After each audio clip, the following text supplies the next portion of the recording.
Podľa našich prieskumov priemerný Slovák má doma približne 20% neprečítaných kníh. To znamená, že každá piata kniha je neprečítaná a tým pádom väčšine ľudí naozaj stačí siahnuť po tom, čo majú doma.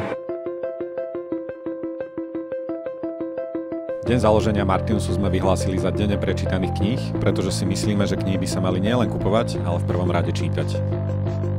Niekoľko týždňov predtým sme na Facebooku založili event, do ktorého sa zapojilo takmer 9000 ľudí.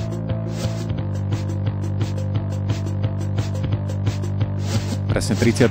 augusta sme spustili interaktívny web, na ktorom bežali kamery zo všetkých našich kníhkupectiev a takisto mapa Slovákov čítajúcich na celom Slovensku.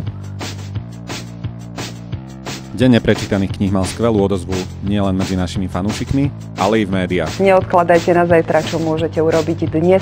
Staré príslovie sa týka aj kníh. Je zároveň motom podujatia Deň neprečítaných kníh. Dnes je aj Deň neprečítaných kníh. Ty máš doma koľko? Prekonali sme aj náš rekord v raste fanúšikov na Facebooku. Ešte, že máme narodeniny aj o rok a celú akciu môžeme zopakovať.